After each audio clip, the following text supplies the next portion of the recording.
Muy buenas tardes, damas y caballeros. El día de hoy, en este momento, tengo el honor de hacer la presentación del señor maestro Gabriel Torres Espinosa. Acerca de don Gabriel Torres Espinosa, debo decir que es licenciado en Estudios Políticos y de Gobierno por la Universidad de Guadalajara, docente especializado en gobiernos locales por el Centro de Investigación y Docencia Económica, el CIDE, maestro en Filosofía Política por la Universidad del Valle de Atemajac y candidato a doctor en Análisis y Evaluación de Procesos Políticos y Sociales por la Universidad Carlos III de Madrid. En la actualidad se desempeña como director del Sistema Universitario de Radio y Televisión de la Universidad de Guadalajara. Es además profesor investigador de tiempo completo titular B de la misma Casa de Estudios y colaborador del periódico Milenio Diario.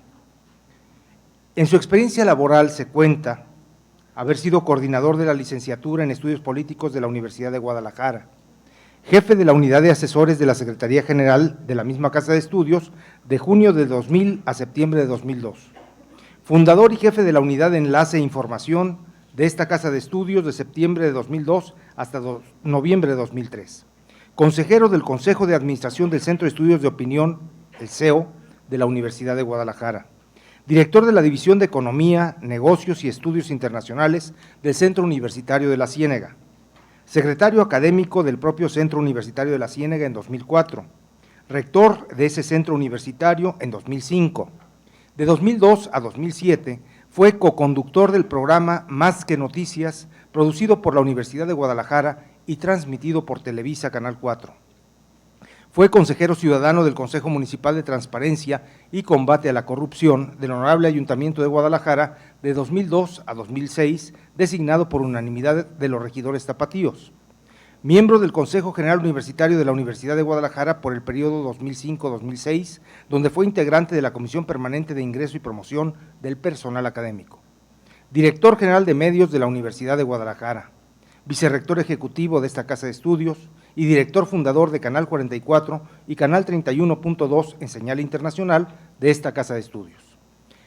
En cuanto a sus publicaciones, a partir de 1997 y hasta la fecha, ha publicado diversos artículos en el semanario La Brecha del periódico El Occidental, la revista especializada en política y elecciones Voz y Voto, el periódico de Jalisco y el semanario político nacional, etcétera, la revista Estudios de la Ciénega y el periódico público Milenio Diario, Mural y El Informador. Ha publicado diversos artículos en revistas especializadas de arbitraje internacional. Ha sido profesor ponente en la Universidad de Guanajuato, el Tecnológico de Monterrey, la Universidad del Valle de Atemajac, el Instituto Nacional de Administración Pública, el Instituto de Administración Pública del Estado de Hidalgo, el Instituto de Administración Pública de Hidalgo, la Universidad Autónoma de Baja California Sur, la Universidad de Aguascalientes, donde fue profesor de la especialidad en Administración Pública, la Universidad Autónoma de Nayarit, la Universidad Autónoma de Nuevo León y la Universidad Marista de Champañat en San Luis Potosí, entre muchas otras. Sin más preámbulo, me permito ceder el uso de la palabra al señor maestro Gabriel Torres Espinosa y para él les pido un fuerte aplauso.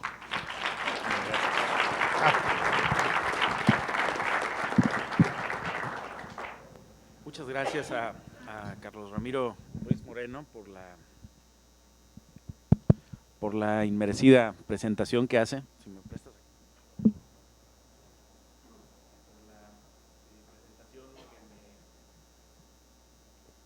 Ahí está, ahora sí.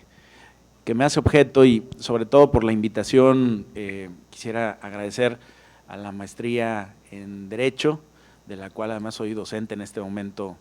Gracias a la generosa invitación de Carlos, imparto desde hace ya algunos años la materia de Ciencia Política y en la maestría en Derecho del Centro Universitario de Ciencias Sociales y Humanidades, del que soy orgullosamente egresado. Agradecerle también a la licenciada Maristela Velar la invitación, al rector del Centro de la Universidad Virtual, a Manuel Moreno, y a todos los entusiastas, organizadores de la reflexión sobre este tema hoy tan oportuno en el país a propósito de la coyuntura que se vive en Guerrero y una coyuntura que ha de alguna manera permeado un tema del que me invitaron a hablar justamente el día de hoy. Yo no soy abogado, soy politólogo, como ya lo dijo Carlos, pero siempre he estado muy cerca de los abogados, de los cuales me considero primo hermano de profesión. Y me invitaron a hablar de la percepción, ojo, de la percepción social en materia de seguridad pública, de esos indicadores de percepción social. ¿Por qué? Porque hoy en día para los gobiernos es muy importante no solamente qué hacen, sino cómo se percibe lo que hacen. Decimos en la ciencia política que percepción es realidad, que no importa muchas veces qué es lo que finalmente ocurre, sino cómo se percibe. Y porque buena parte de este asunto de la seguridad pública tiene también que ver con la percepción final que los ciudadanos tienen sobre el tema de la seguridad y sobre los alcances de las políticas que en materia de seguridad el Estado mexicano a través de sus gobiernos federal, estatal y municipal implementan. De tal suerte que he preparado un texto para hablar con ustedes, para compartir algunas reflexiones en torno a los indicadores de percepción social en materia de seguridad. Bueno, inicio señalando que el concepto de seguridad proviene del latín securus, que significa sin preocupación. Nótese que el significado de la palabra latina securus no significa reducción, mitigación o eliminación de los delitos, sino preocupación. Es decir, en sus orígenes la seguridad implicaba en el fondo un estado anímico del hombre y no precisamente un estado de las cosas externas al hombre. La no preocupación puede tener dos causales. Uno, la factual, que tiene que ver con los hechos que ocurren, y dos, la perspectiva con base en lo que se cree o en lo que se piensa. De acuerdo con esto, la seguridad tiene un componente objetivo y también un componente subjetivo desde el punto de vista, repito, de la percepción. De tal suerte que la parte subjetiva de la seguridad tiene que ver con la percepción social, que es tan importante como la parte objetiva de los hechos, que se explica o deduce en razón de las estadísticas oficiales, pero también de los hechos que ocurren. Y esto es muy interesante, porque en muchas ocasiones no tienen una relación directa, aunque lo ideal sería que hubiera una correlación causa-efecto entre los hechos y la percepción que ocurre con la seguridad. Es decir, se puede vivir en una sociedad muy segura y sin embargo, debido a un sinfín de factores, puede ser percibida como insegura por sus habitantes o viceversa, puede ser una sociedad sumamente insegura y a su vez creer que hay circunstancias para vivir con seguridad. Es decir, la percepción podría no necesariamente reflejar el estado de las cosas, como ocurre en muchas ocasiones. No obstante, convendría preguntarse, ¿el Estado debe de interesarse por la seguridad objetiva o por la subjetiva? Definitivamente que por las dos, es decir, debe preocuparse por los indicadores, los datos duros de seguridad, pero debe de preocuparse también por cómo se percibe. Todos tenemos claro que uno de los fines sustantivos del Estado y una de las razones más importantes que dan origen a su existencia tiene que ver con el hecho de asegurar la supervivencia y la perpetuidad del hombre sobre la faz de la tierra. Sin embargo, la paz mental y espiritual del hombre es uno también de los fines fundacionales del Estado democrático de derecho, es decir, del Estado constitucional, vivir con tranquilidad, vivir en paz. Dice Joseph Schumpeter o el profesor Robert Dahl cuando hablan de teoría de la democracia, que la democracia es una forma de gobierno que implica la paz bajo un conjunto de leyes y de instituciones. Me explico, el primer antecedente del Estado constitucional moderno son los Estados Unidos de América, cuando menos en nuestro continente, y los padres fundadores plasmaron un interesantísimo preámbulo al momento de redactar esta Constitución que viene a dar luz sobre los fines del Estado en materia de seguridad.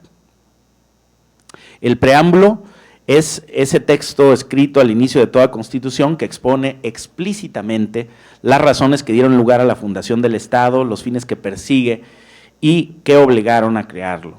De esta manera, el preámbulo de la Constitución norteamericana señala nosotros, el pueblo de los Estados Unidos, a fin de formar una unión más perfecta, establecer justicia, asegurar la tranquilidad interior, proveer para la defensa común, dos frases importantes que tienen que ver con nuestro objeto de estudio, promover el bienestar general y asegurar para nosotros y para nuestra prosperidad los beneficios de la libertad.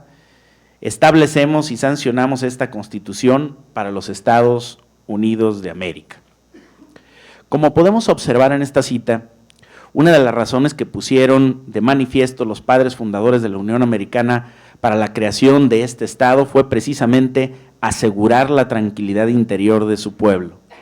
Sorprende incluso que este fin se hubiera escrito y que hubieran además plasmado proveer la defensa común, que tendría que ver con el componente objetivo de la seguridad pública. De esta manera, no me queda más que reafirmar que tanto la parte objetiva como subjetiva de la seguridad pública son y debieran ser igualmente importantes para un Estado democrático de derecho, porque ambos son asuntos, auténticos asuntos, que deben de ser materia de estudio y de atención por parte de las autoridades del gobierno. Pero entonces, ¿cuáles son los factores que influyen en la percepción de la seguridad?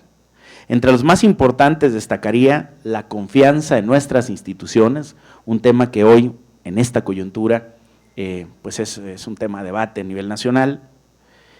La confianza en nuestras instituciones, que se explica por la transparencia y también por la eficacia con la que demuestra reaccionar la sociedad, sobre todo en materia de crisis, cuando tenemos especialmente crisis.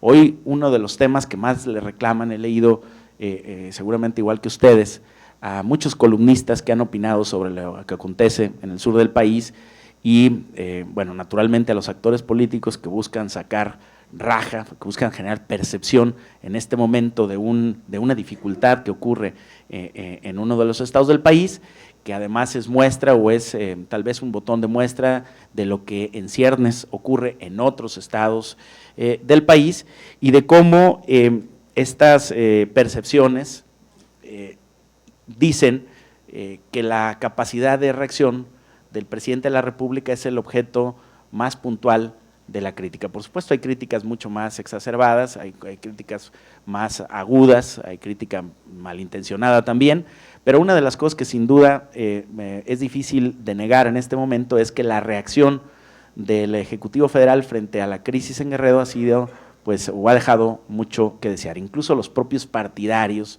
del presidente no dejan de señalarle no la responsabilidad directa en un evento en el que específicamente, directamente no tiene una responsabilidad, pero sí su reacción como jefe de Estado frente a un problema grave que apenas en las últimas semanas empieza a dimensionar en el contexto de la importancia real que reviste para el tema fundamentalmente de percepción en el país de la seguridad subjetiva. Y todo esto tiene que ver con la efectiva comunicación social y también con los medios de comunicación de que dispone el Estado mexicano para generar esa percepción o para descuidar esa percepción. Es decir, se antoja imposible un buen nivel de percepción social en seguridad donde existe corrupción e impunidad, cuando se difunde a través de los medios de comunicación masivos la apología del delito y cuando la vida diaria pone en riesgo nuestra integridad física, pues es muy difícil generar una percepción de que algo ocurre en sentido contrario. Así pues, a la luz de lo expuesto, un buen nivel de percepción social en seguridad en nuestro país parece muy difícil o muy incierto en el corto plazo. Veamos por qué. Muchos pensaríamos con razón que los medios de comunicación constituirían el instrumento más importante para cambiar la percepción sobre seguridad en el país, pero en nuestro caso no es, a mi modo de ver, necesariamente así. Muy probablemente en otras latitudes los medios de comunicación, la comunicación social del gobierno, juega un factor muy importante en este sentido, pero en nuestras circunstancias, en este momento, en México no.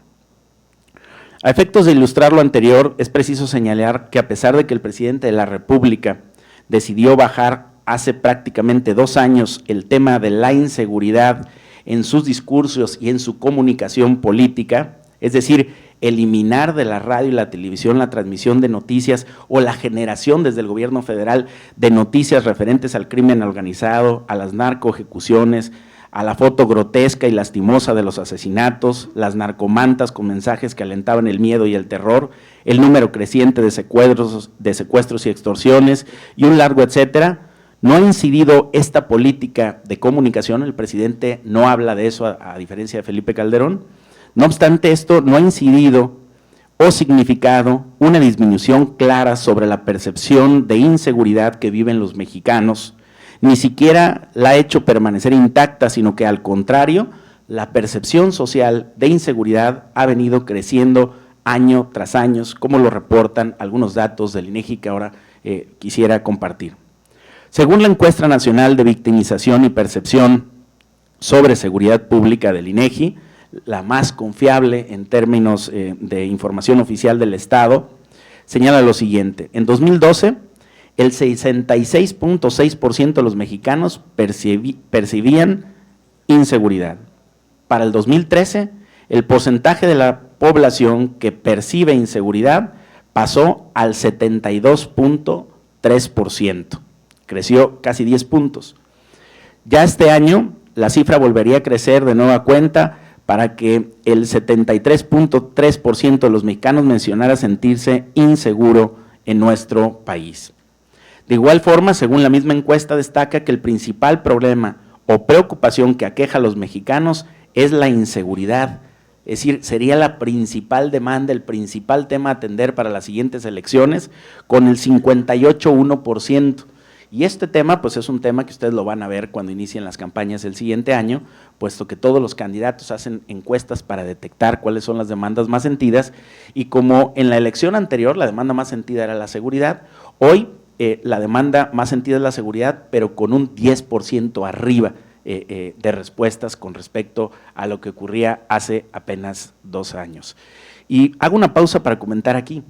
Llama mucho la atención que si en todas las encuestas que publican los periódicos, que elaboran los equipos de campaña de los candidatos, que investigan a través de estudios de opinión las agencias consultoras de estrategias y de marketing, si en todas estas encuestas la seguridad es el principal tema a atender, cuando se constituyen los gobiernos parece un tema que dejan en última instancia.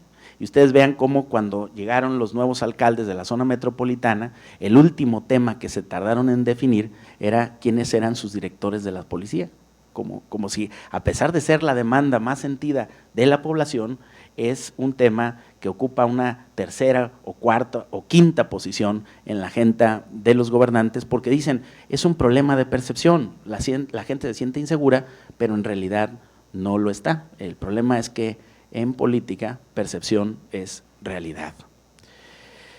Bueno, este indicador ha venido subiendo, la inseguridad con el 58.1 en este momento, atrás el desempleo, el aumento de los precios, la pobreza, la corrupción, la salud, la educación, la impunidad, el narcotráfico, la escasez de agua, y esto estamos hablando de cifras oficiales del INEGI. Hay algunas otras encuestas como las de Roy Campos que llevan el tema de la seguridad al orden del 70% como principal tema a atender para los que aspiran a gobernar en las siguientes elecciones, por lo cual veo y reitero, como lo dije al inicio, muy oportuno que la universidad y todas las instituciones que coincidieron en organizar este foro y con este conjunto de reflexiones, que no pudo ser más oportuno en la circunstancia y en la coyuntura que está viviendo el país.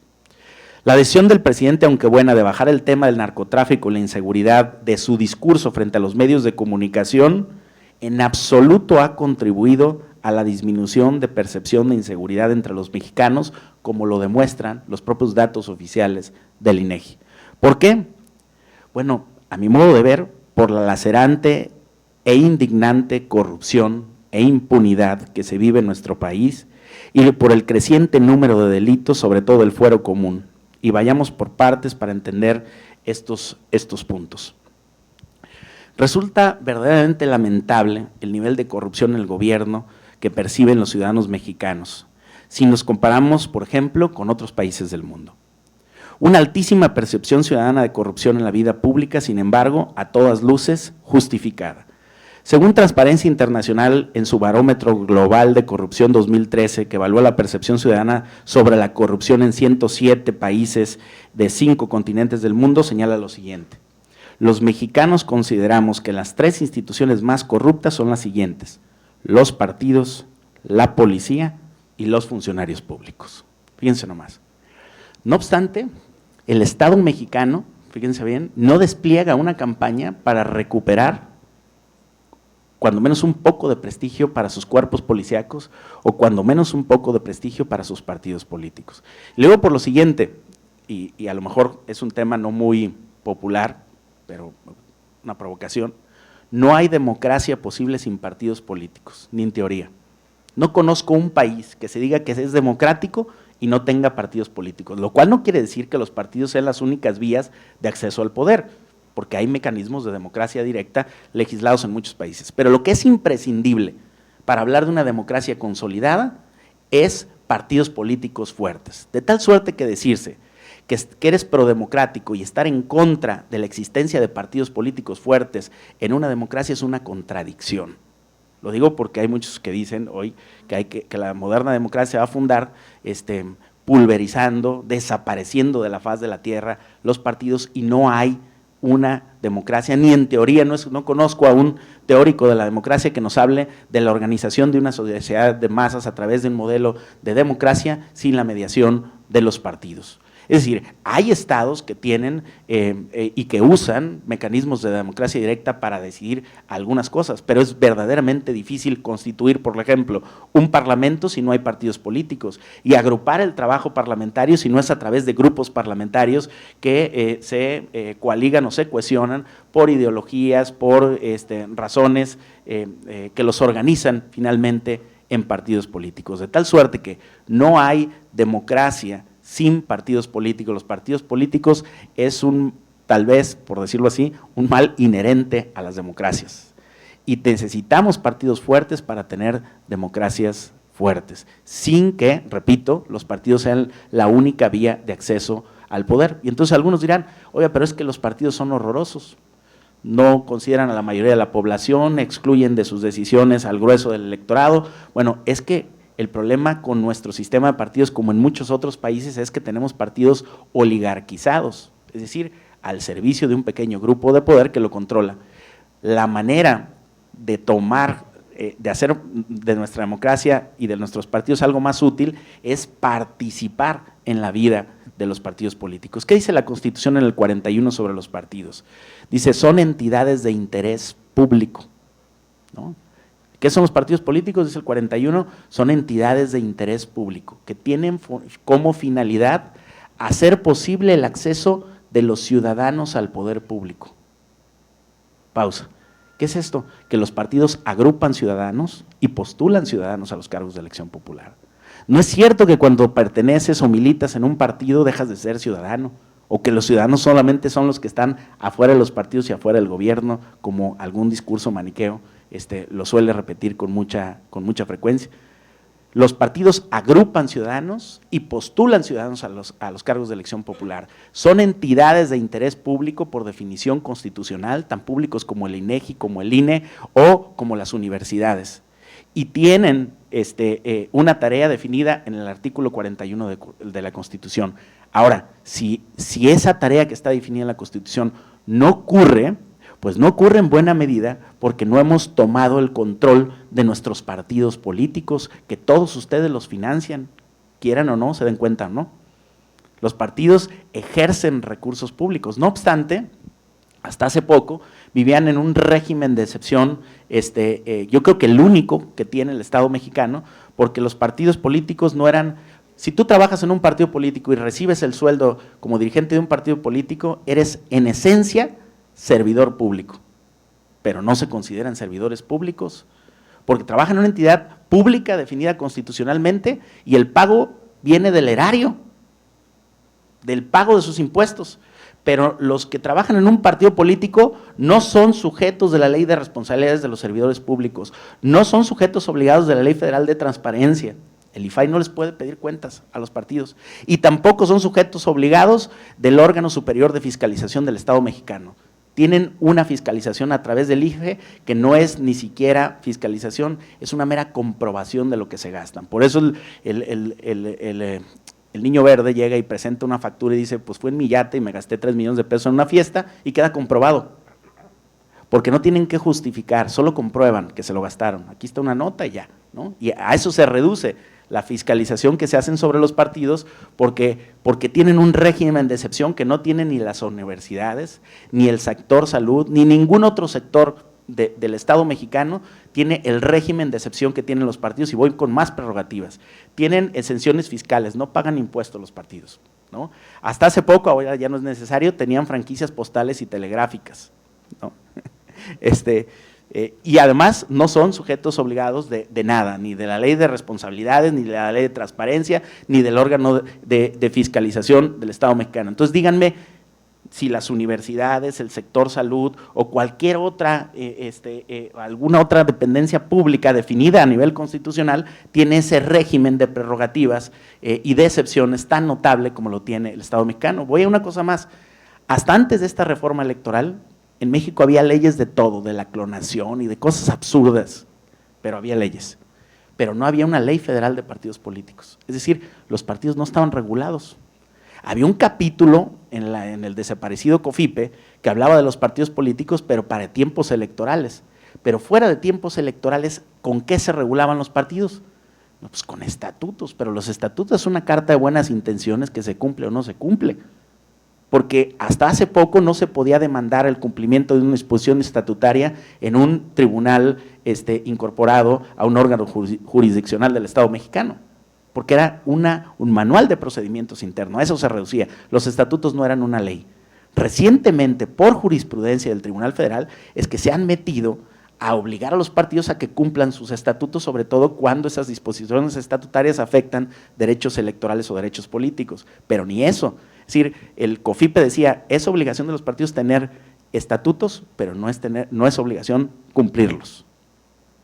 Una de las instituciones entonces que sale peor evaluada en esta estadística son los partidos. ¿Por qué? Por todo ese régimen de excepción, que apenas le estamos entrando en pleno siglo XXI, en pleno 2014, apenas toleramos que hubiera una primer ley federal de partidos políticos, que salió con esta reforma. Antes de esta reforma, todo estaba regulado, menos los partidos, y vivían en el régimen de la felicidad y de la libertad absoluta. Bueno, los mexicanos calificaron dentro de un rango de 1 a 5, donde 5 es la peor calificación en corrupción, con 4.7 a los partidos políticos. Imagínense, y son las instituciones creadas por el Estado para hacer posible la democracia, y son las peor calificadas, ¿no? Bueno, no obstante, desde una perspectiva comparativa, la cifra califica la corrupción percibida en ellos, que es verdaderamente sorprendente. Así pues, los partidos políticos más corruptos del mundo, según la percepción de los ciudadanos, es en Nigeria, con el 4.7, en México, con el 4.6, y en Nepal, con el 4. Imagínense, estamos en el primer mundo. Nótese dos cosas. México comparte con Nepal el segundo lugar a nivel mundial, según este estudio, y los países entre los que se encuentra ubicado México. En cuanto a los policías o a las corporaciones de policía más corruptas del mundo, vuelvo a hacer paréntesis, en percepción, según la percepción de los ciudadanos, el dato es también muy revelador. La policía más corrupta en percepción es la de Rusia, con un 4.6, del 1 al 5 con un 4.6, y México con un 4.5 en tercer lugar. Nuevamente figura ahí ese tema, ¿no? De nueva cuenta, México aparece en los primeros lugares de percepción en corrupción. Por lo que concierne al nivel de corrupción que perciben los ciudadanos en sus funcionarios, México se vuelve a quedar atrás. Y entonces, ahí vemos otra vez a México con ese 4.6 horroroso de percepción en corrupción. Destaca en esta tabla en un tercer lugar mundial, puesto que los dos primeros empatan con 4.8, le siguen 4.7 y México en el 4.6 en tercer lugar. Según este mismo estudio, México es el país de las Américas donde los ciudadanos experimenten o viven una mayor corrupción al momento de solicitar un servicio o tener contacto con las instituciones del gobierno. Como botón de muestra, pues aquí tenemos esta tabla del barómetro que mide el porcentaje de la población que ha pagado un soborno durante el último año por un tipo de servicio en las Américas. Y vemos nuestro caso con cifras verdaderamente alarmantes y que explican este tema de la percepción. Nótese que son los mexicanos los que tienen que pagar más sobornos a las autoridades, es decir, los que experimentan una mayor corrupción con sus autoridades a fin de conseguir un servicio o un bien público. Como podemos ver, el nivel percibido de corrupción en las instituciones mexicanas es uno de los más altos del mundo y el más alto en América, y con justa razón. Es decir, ¿cómo vamos a sentirnos seguros cuando, de acuerdo a la Contraloría del Estado de Jalisco, por ejemplo, el gobierno anterior ejerció de manera irregular o desvió, ojo con el eufemismo que tiene que ver con corrupción, robo y saqueo, poco más de 7,573 millones de pesos tan solo en el último año de lo que hemos dicho en Canal 44 fue el sexenio de la corrupción de Emilio González Márquez? Es decir, en el 2012 hubo un daño patrimonial al erario jalisciense de tal magnitud que correspondió al 85% del presupuesto total, por ejemplo, de la Universidad de Guadalajara en solo ese año. Y ese dato no es un dato del periodista, no es el dato que algo nos inventamos. Esos 7,573 millones de pesos es el dato que dio la Auditoría Superior de la Federación después de una revisión aleatoria, solamente al último, a uno de los 6 años de gobierno. Y entonces, ¿cómo no vamos a percibir impunidad y cómo no vamos a percibir corrupción si vemos esas cifras desproporcionadas, 7,500 millones de pesos ejercidos de manera irregular, y no vemos los castigos? ¿Cómo vamos a sentirnos seguros cuando nuestros funcionarios y policía tienen vínculos inconfesables con el narcotráfico y los partidos políticos postulan candidatos inmiscuidos en el crimen organizado, como sucedió recientemente en Ayotzinapa, Guerrero? O un ejemplo más cercano, cuando los policías que le dieron el levantón a un compañero de nuestra máxima casa de estudios y a pocas horas después de reportarse desaparecido fue encontrado muerto. La última vez que se le vio con vida fue en manos de un policía estatal de Guanajuato, pues lamentable. Los datos que refleja el barómetro de la corrupción 2013 por Transparencia Internacional reflejan fielmente el escenario que vive actualmente nuestro país. Ahora bien, en cuanto a la magnitud de la impunidad en nuestro país, los datos son igualmente devastadores. La mejor forma de medir la impunidad en un país es mediante la llamada cifra negra, que comprende los delitos que no se denuncian, como los que, una vez no denunciados, no inician una averiguación previa. La mejor manera de conocer este problema es mediante encuestas de victimización, como la que aplica el INEGI, ya que las procuradurías únicamente miden la incidencia delictiva con base en el número de denuncias, que por lo general es considerablemente menor o ínfima respecto al número de delitos que realmente ocurren y no se denuncian. En 2013, de acuerdo a la Encuesta Nacional de Victimización y Percepción sobre Seguridad Pública, hubo 22,5 millones de víctimas de algún delito en México. No obstante, el Secretariado Ejecutivo del Sistema Nacional de Seguridad Pública registró tan solo un total de 1,681,000 delitos, que son los que fueron denunciados ante el Ministerio Público. Es decir, 22,5 millones de víctimas y 1,681,000 delitos registrados. El contraste de estos datos nos dice que del total de los delitos que ocurrieron en nuestro país solo se denunció el 7,4%, es decir, nada. Los datos del INEGI varían poco de este particular análisis comparativo que estamos presentando. Según esta encuesta del INEGI, en 2013 únicamente se denunciaron el 9,9% de los delitos. Y repito, estoy manejando datos oficiales del Estado mexicano. Habría otros que podríamos citar. Estoy manejando los datos oficiales, los de INEGI, los que ustedes pueden meterse ahí y consultar, ¿no? No obstante, solo el 62,7% de estos, de los delitos denunciados, terminó en una averiguación previa. El 37,3% de las denuncias restantes no siguieron el proceso legal correspondiente debido a causas atribuibles a la autoridad como largos periodos de espera, la hostilidad de los funcionarios del Ministerio Público para con la víctima, trámites largos, difíciles y tortuosos, desconfianza con la autoridad. Lo anterior nos dice que el 93.8% de los delitos ocurridos en 2013 no fueron denunciados o no iniciaron una averiguación previa. Este es el nivel de impunidad real de nuestro país. El 93.8% de los delitos que ocurren en México quedan absolutamente impunes. Aún más, contrario a lo que señalan muchas autoridades, la denuncia ciudadana del delito decrece año con año. No obstante, los funcionarios y gobernantes mencionan que los registros de los delitos que aumentan se deben a que ahora hay más denuncias, que la gente denuncia más. Ello para evadir la responsabilidad y curarse de salud. Es decir, lo que intenta decir es que no hay más delitos, lo que hay son más denuncias. Pues bien, según esta encuesta de INEGI, cada vez hay un menor número de denuncias y otra vez ahí están los datos oficiales, ¿no? De igual forma, la cifra negra, o lo que es lo mismo la impunidad, va en constante aumento en nuestro país. A efectos comparativos, conviene señalar que la cifra negra en Estados Unidos es del 63% y en Inglaterra del 61%. Nosotros andamos en el orden del 93.8%. ¿Pero qué pasa con los delitos que se denuncian e inician con una averiguación previa en el Ministerio Público? Pues nada. La mitad de las averiguaciones previas en nuestro país no resuelve nada. Un 25% más se encuentra todavía en trámite, dicen, ¿no?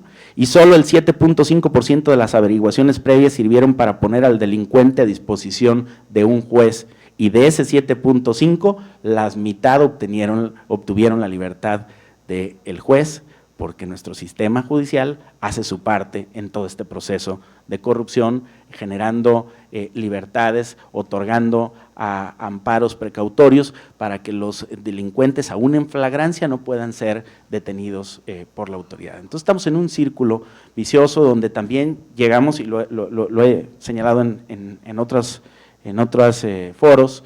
Bueno, ¿cuál es el incentivo de un policía al detener a un delincuente si sabe que a la semana el juez lo va a dejar libre y va a venir el delincuente contra el policía y contra su familia? ¿Cuáles son las garantías que tienen los cuerpos de seguridad para actuar con mano dura cuando los jueces están buscando en el debido proceso el pretexto para liberarlos? Es decir, que la justicia sea ciega no quiere decir que sea tonta. Yo creo que tenemos este parteaguas que está viviendo México, nos tiene que llevar a una profunda reforma en materia de impartición de la justicia, porque uno de los graves problemas del país no son las leyes, sino la aplicación de las leyes. Tenemos leyes, pero no tenemos jueces que se fajan los pantalones. Y por eso es que, por ejemplo, el señor Caro Quintero lo deja libre un juez. Fíjense ustedes, un multihomicida, narcotraficante, secuestrador, salió libre por el debido proceso. Y la secuestradora también se fue libre a su país, ¿no? Y entonces el debido proceso está al servicio de los que tienen poder y dinero. Y todos los demás, como dijo el documental, somos presuntos culpables. O sea, a todos los demás tenemos que demostrar que somos inocentes. Pero los grandes delincuentes de México tienen que ser cuidados, ¿no? Como con el pétalo de una rosa tratados, porque si no violentas el debido proceso y cualquier juez está inmediatamente más que dispuesto, oficiosamente dispuesto a generar un amparo o a anular todo un proceso para que el señor salga libre y usted disculpe, ¿no? Entonces, frente a ese escenario de impartición de justicia, ¿por qué los policías se pondrían las pilas en actuar con mano dura? ¿Por qué los cuerpos de seguridad, que además son pésimamente pagados, que ese es otro tema, ¿no? Pésimamente pagados, harían un trabajo cada vez más efectivo si los jueces no condenan a los culpables? ¿Por qué le tienen tanto miedo, por ejemplo, los narcotraficantes a la extradición? Porque si van allá sí se van a quedar ahí, no van a salir. Porque el peso de las instituciones de justicia de nuestro país vecino los va a dejar ahí. ¿Y por qué quieren cualquier cosa menos una condena en Estados Unidos? Porque además va a ser acumulatoria. Es decir, dicen, te voy a reducir la pena a la mitad, sí, de 300 años a 150, y entonces no vas a resolver nada, ¿no? Es decir, por eso le tienen tanto pavor a la extradición a Estados Unidos, porque allá el peso de la ley va a ser del tamaño del peso de sus instituciones.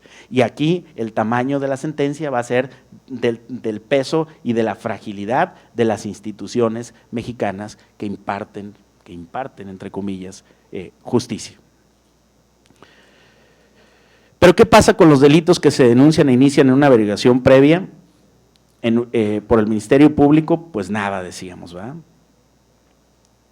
Solo el 0.46% del total de los delitos en México son debidamente sancionados. De ese tamaño, solo el 0.46% pasan todo el círculo ese de obstáculos, ¿no? Para llegar a que alguien verdaderamente cumpla una sentencia, si es que integraron bien la averiguación, si es que la policía lo detuvo, si es que el juez hizo su trabajo y efectivamente dictó una sentencia que es justa. Y aquí quiero hacer otro parteaguas y provocar a algunos a la reflexión. Naturalmente es una opinión muy personal, es muy polémica. Pero yo creo que tenemos una disyuntiva en la discusión impostergable, breve, que vamos a tener sobre una reforma profunda del Estado mexicano en materia de seguridad, y son tribunales de justicia o tribunales de derecho.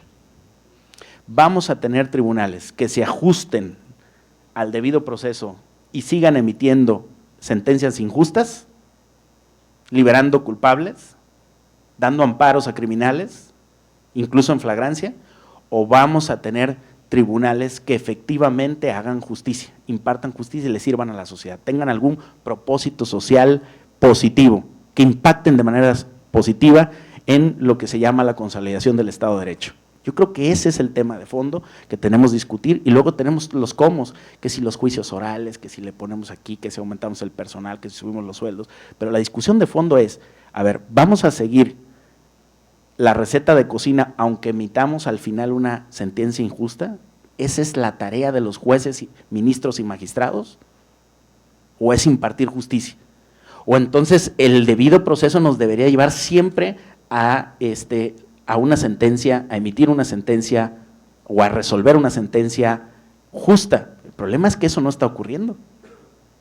Hoy está ocurriendo más bien al revés. Ahí vean ustedes ese documental que fue tan recurrido del presunto culpable, como pues un detenido puede ser criminalizado, acusado de miles de cosas y tiene que defenderse, pero si es un narcotraficante hay que demostrarle todo y hay que tenerlo videograbado porque ni los testigos, hasta los testigos te anulan en un proceso, ¿no? Necesitas tenerlo al narcotraficante grabado por Televisa, así como tuvieron a Ahumada, ¿no? En un video donde haga todo para que pues, solamente así proceda el juez con rapidez y emita una sentencia justa. De lo contrario se las van a ingeniar para soltarlos, y entonces volvemos otra vez al círculo vicioso. ¿Y por qué el policía va a hacer su trabajo?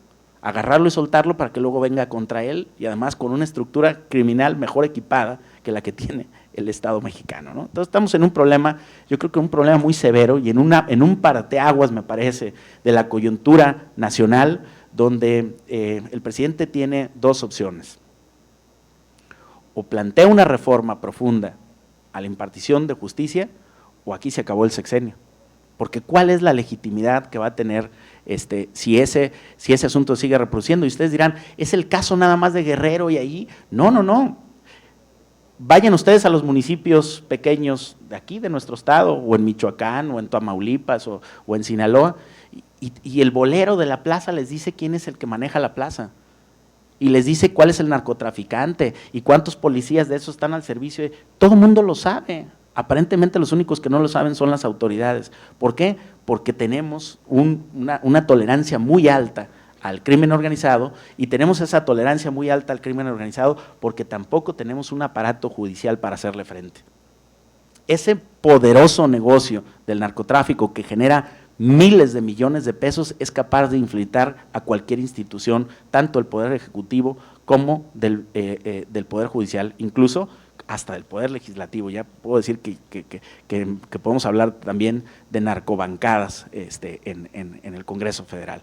Frente a esas circunstancias, solamente una reforma profunda y esta crisis severa que vive México tiene que dar lugar a replantear, y las universidades, la sociedad, esto que leí ayer en la prensa que decían los principales partidos políticos de México, vamos a un pacto por la seguridad, vamos cerrando filas, porque luego dicen, es que los malos son los del PRD porque eran los que, no, y es que los malos son los del PRI porque el partido del presidente no sabe cómo hacerlo, no, Y es que los menos malos ahorita son los del PAN, hombre, si dejaron 70,000 muertos del sexenio anterior, pues ¿cómo?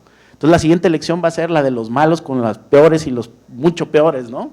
Entonces, ¿cuáles son las opciones en la boleta? Pues todos están igualmente, tienen un grado de responsabilidad altísimo en la crisis que está viviendo el país. No encuentro dentro de los partidos políticos uno que digan, bueno, pues este partido sí históricamente ha estado del lado de la lucha contra la impunidad. No, digo, la izquierda, que es la que más, al menos discursivamente lo decía, es ahora la más embarrada en lo que está pasando en el sur del país. Entonces, pues digo, no creo que sea un tema para las siguientes elecciones, porque, repito, es la competencia del malo contra el peor, sino es un tema de cómo le vamos a entrar sociedad, instituciones y gobierno para plantear una reforma profunda al sistema de impartición de justicia y cómo vamos a lograr con ello un nuevo esquema, un nuevo pacto en materia de seguridad. A la luz de la gráfica anterior puede deducirse que cometer un crimen en México cada vez resulta más fácil, menos riesgoso y no obstante muy provechoso para los delincuentes, pues es el país de aquí no pasó nada. Debe entenderse que la impunidad resulta especialmente nociva para la seguridad por la falta de sanciones o castigos, porque transgredir la ley hoy en día no está motivando los castigos y el peso de la ley, es decir, el conjunto de acciones, corporaciones y decisiones no inhibe la conducta delictiva. Es más fácil transgredir la ley y pagar la multa que cumplir la ley. La debilidad de nuestras instituciones nos lleva a la multiplicación de los delitos. Nos roban en lo público y en lo privado. En lo público, ahí están los Juegos Panamericanos, Chalacatepec, el disparate, y síganle contando, ¿no? Y luego te roban en lo privado. Por ejemplo, los delitos del fuero común, concretamente el robo a casa de habitación, es el rey de los delitos. Y fíjense ustedes las contradicciones, hoy los que viven tras los barrotes son los ciudadanos, nosotros adentro de las casas con miedo, que a ver si nos van a meter en la noche con alarmas, cámaras de seguridad, portones y toda clase de cosas que tenemos que comprar para defendernos de los malos que son los que andan sueltos afuera con pistolas, ¿no? Y haciendo a sus anchas como si estuvieran en un parque de diversiones. Entonces hoy los que viven tras las rejas no son los delincuentes, son los ciudadanos, y los que están del otro lado de las rejas en absoluta libertad y impunidad son los delincuentes, ¿no? Los delincuentes del crimen organizado, pero los delincuentes también que roban el espacio público, que esos son muchísimo más efectivos y más dañinos, ¿no? Los de cuello blanco, esos son más peligrosos, porque roban en potencia muchísimo más y además, tal vez por la proporción y el tamaño de los desfalcos, ni siquiera se puede castigar. Voy a dar un caso, lo he escrito muchas veces, Puerta Guadalajara. A ver, ¿quién me puede explicar eso? Es que iban a hacer un desarrollo, pero no lo han hecho.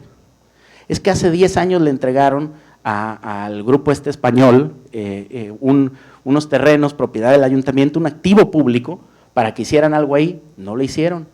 Es que le iban a pagar 530 millones de pesos en obra al ayuntamiento y no se los pagaron. Y ustedes se meten en internet y ven ahorita lo que es el proyecto Iconia y ya te están vendiendo los departamentos en preventa. ¿Cómo te están vendiendo algo que el fideicomiso es nulo? Porque no cumplieron ninguna de las cosas que dijeron que iban a hacer hace 10 años. Cuando llegó el presidente Ramiro Hernández dijo, voy a recuperar esos terrenos, porque el que firmó eso fue Alfonso Petersen. Bueno, pues no han recuperado nada. Y ahí ni los de Movimiento de Ciudadanos dicen nada, mira, todos calladitos, todos están de acuerdo. De seguro tienen departamento ya ahí o algo, porque yo no entiendo tan bocones los naranjas y ahí no dicen nada. A ver, ¿cómo es posible que hay un terreno con un valor, el valor del terreno son 530 millones de pesos, pero en el paquete del fideicomiso le regalaron las licencias de construcción y el cambio de uso de suelo, de agrícola a alta densidad? ¿Cuánto vale ese paquete? Como 1,000 millones de pesos. Fíjense, de ese tamaño es el fraude, 1,000 millones de pesos. Está en flagrancia, porque debieron 2 años después de que recibieron el terreno lo recibieron hace 10 años, haber hecho las obras, los 530 millones de pesos de obras en contraprestación. No obstante, ningún regidor, ni del partido que gobierna, de la mayoría, ni de los partidos de oposición presenta una denuncia. Y la Fiscalía no puede actuar porque no hay denuncia, porque nadie quiere denunciar y está en flagrancia. Son 1,000 millones de pesos de daño patrimonial al Ayuntamiento de Guadalajara y Chalacatepec. ¿Qué les parece? ¿No? ¿no? Terrenos que costaron $4 por metro y que pensiones los adquirió a $14 por metro y en la pura maroma se llevaron $11 y además pensiones es socio minoritario, el 51% es propiedad de Razalán. Y todo se compró con el dinero de las pensiones de los trabajadores al servicio del Estado. Y ustedes vayan ahorita a pensiones a solicitar un crédito y les van a decir que no pueden, porque no tienen flujo. ¿Y por qué no tienen flujo? Porque se lo metieron allá, a Chalacatepec. Y ahora dice que es un gran negocio, porque la plusvalía ya subió. Claro que ya subió, pues están especulando con eso. Pero pensiones es minoritario, no es mayoritario. Ahorita termino y empiezo contigo, ¿no? No es mayoritario. Entonces, ¿qué pasa ahí? Oye, ¿y es que el dinero de las pensiones se puede invertir en desarrollos inmobiliarios de alto riesgo? Porque ni siquiera en este momento, por transparencia, hay 4 denuncias presentadas en su momento ante la Procuraduría por el ITEI, que llevaba Jorge Gutiérrez Reinaga, porque el fideicomiso de pensiones por el cual aportaron el dinero a Razalán fue incapaz de entregar por transparencia, decir cuánto pagaron, a qué cuenta depositaron. O más aún, si hay una manifestación de impacto ambiental, imagínense un desarrollo turístico de esa proporción que no, a la fecha no tiene hecha pública una manifestación de impacto ambiental. Y entonces, ¿cómo sigue adelante? Y cómo el Fondín, este Fondo Nacional de Infraestructura, ya entró y le puso dinero a un desarrollo que sigue siendo irregular en este momento. ¿Y dónde está el dinero de los trabajadores? ¿Y cuándo lo van a recuperar? También de pensiones le sacaron para la Villa Panamericana, en un lugar que no tenía el uso de suelo adecuado, que violaron todos los reglamentos, que se lo aventaron con dinero público y que siguen ahí, ya lo justificaron. Y entonces la sociedad al final del periodo anterior votó por un cambio y seguimos en lo mismo, es decir, un gatopardismo. Cambiamos para que todo siga igual, porque no se ha modificado nada. Es decir, el Chalapatepec, que es azul, hoy es tricolor, ¿no? El manejo irregular del fondo de pensiones sigue. Iconia, que en su momento firmaron los panistas, pues hoy con los periodistas siguen, pero maravillados con el tema, impresionados por los empresarios que no les pagan un 5 por lo que ya debieron haber liquidado a la ciudad. Y dicen que les van a pagar en especie, y en su momento ese pago se tasó en dólares, pero entonces el dólar valía 8 pesos, ahora el dólar anda arriba de los 13 pesos, y entonces ni siquiera intereses, tú podrías jinetear 10 años el dinero de un empresario sin pagarle intereses, no se podría, pero con el gobierno sí se puede. ¿Por qué? Porque siempre habrá quien firme, quien se haga de la vista gorda para que el tema siga avanzando y para que los temas finalmente, las obligaciones que tienen particulares con el gobierno no se cumplan. Por eso he hablado en algunas columnas de negocios al estilo Jalisco. ¿Cómo son esos? Donde el dinero lo pone el erario y los negocios los hacen los particulares, es decir, hacen negocios como con el caso de Razalán, ¿no? Razalán se volvió, capitalizó, le dio plusvalía a un terreno sin meter un solo peso, porque todo el dinero para comprar esos terrenos vino del fondo de pensiones. Y ni siquiera responden a una petición de transparencia. Pídanlo, hagan el ejercicio. Hay 7 denuncias presentadas por eso, por incumplimiento a la ley de transparencia en su momento, ¿no? Y ahí están. Es decir, y seguimos sin saber qué pasó con las aportaciones del dinero de los trabajadores. Ojo, dinero que aportan para su pensión, y que ese fondo podría estar en riesgo y meterse en una crisis severa porque el día de mañana llegan a la jubilación, y si ese desarrollo, lo que dijo Emilio, que se iba a llamar el nuevo Cancún y que iba a ser una cosa maravillosa, no ocurre, y yo no veo que vaya caminando mucho eso, no ocurre, pues el dinero que se pierde, pues es el de los trabajadores, que un señor que se sintió empresario de la Bolsa de Valores y que estaba al frente de ese fondo de pensiones, ¿no?, decidió invertir como si se tratara de sus empresas particulares y le metió la lana del mundo ahí, me supongo, sin ninguna ganancia.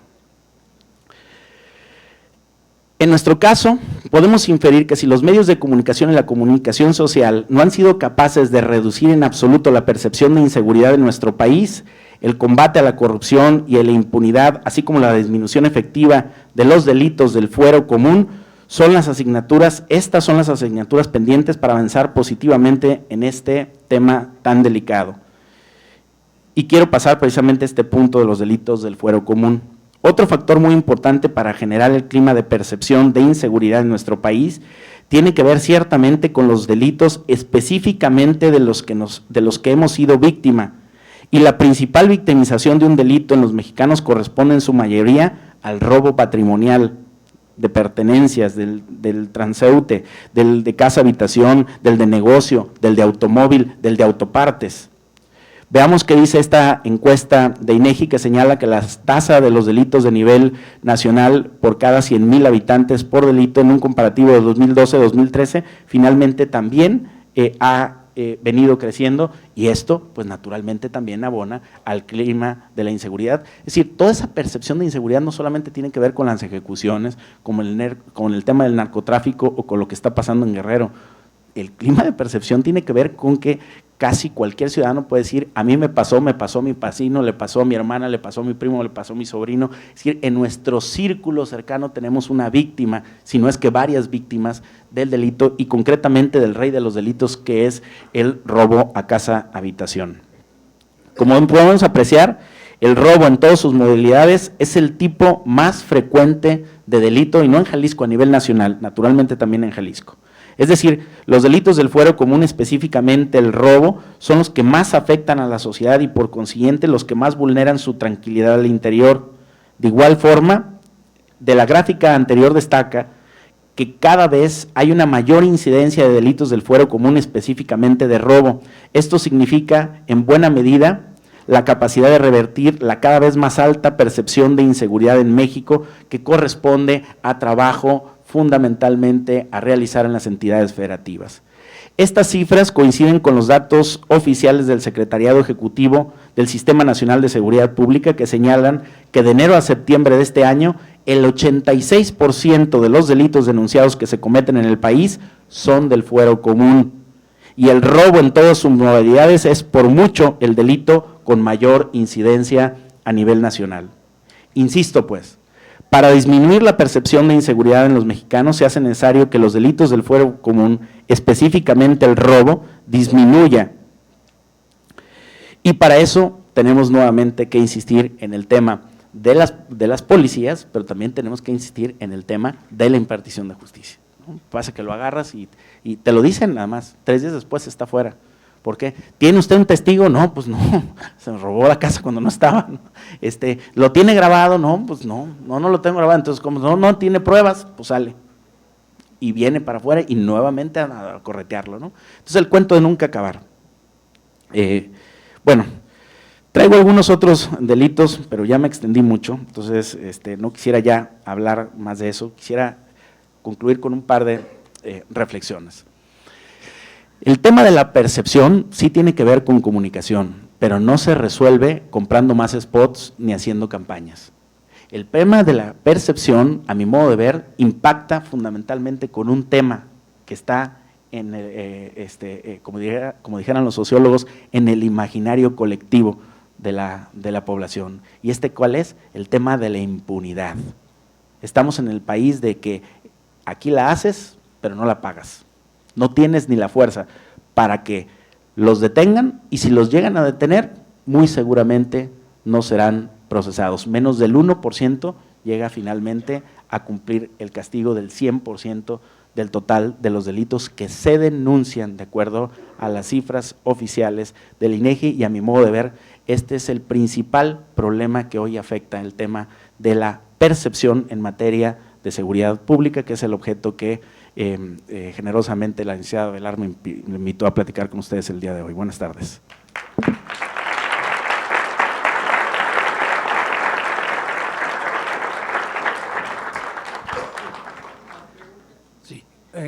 Sí, ahorita vamos a pasar por las preguntas. Me van a permitir agradecer primero al maestro Gabriel Torres Espinosa la presentación de su ponencia titulada Indicadores de Percepción Social en materia de seguridad pública, y trataré en esta moderación de hacer una síntesis de las reflexiones presentadas. La primera tendría que ver con una pregunta. ¿El Estado debe preocuparse por la seguridad que prevalece o por la que se percibe? ¿La explícita o la implícita, la objetiva, la subjetiva? ¿Cuáles son también los factores que influyen en la percepción de la seguridad? Comenzando por la confianza en el sector público. Sostiene nuestro ponente que es muy difícil garantizar un buen nivel de percepción de la seguridad donde prevalecen la corrupción y la impunidad. La seguridad en política ocupa apenas un cuarto o quinto nivel de importancia, dado que la percepción social es para el pueblo realidad. La percepción de la corrupción está muy alerta de los errores, fundamentalmente, de los partidos políticos, la policía y la burocracia, los servidores públicos. Los mexicanos calificaron con 4.6, índice de lo más alto, a los partidos políticos, apenas superados por Nigeria con el 4.7. La policía está calificada con un 4.5 en México.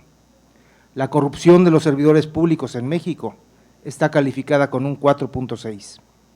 Las cifras estadísticas nos llevan a percibir de la mano corrupción e impunidad. La encuesta de victimización proyecta más allá la comisión de delitos que los índices de criminalidad registrados tradicionalmente por procuradurías y fiscalías atendiendo delitos denunciados. El 93.8% de los delitos en México, lamentablemente, según informan las estadísticas, quedan impunes. La mitad de las averiguaciones previas no resuelve nada. El grave problema del país no son las leyes, sino su aplicación. Solo el 0.46% de los delitos llegan a sentencia. Se pregunta el ponente, ¿necesitamos tribunales de justicia o tribunales de derecho? ¿Cómo plantear entonces una reforma profunda al sistema de impartición de justicia del país? El combate a la corrupción y a la impunidad resultan ser entonces las asignaturas pendientes. El robo a nivel nacional sigue siendo el delito más frecuente. Y por último, a título de meditación final, el tema de la percepción de la seguridad pública impacta con un tema del imaginario social, la impunidad. Señores, de parte de esta moderación, se invita a presentar sus reflexiones como público atento a nuestro ponente, el maestro Gabriel Torres Espinosa.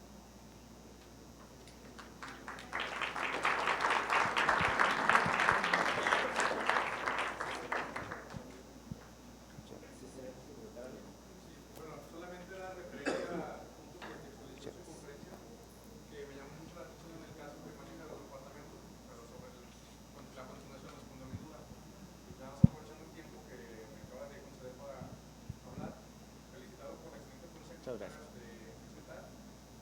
También agradecerle por ello.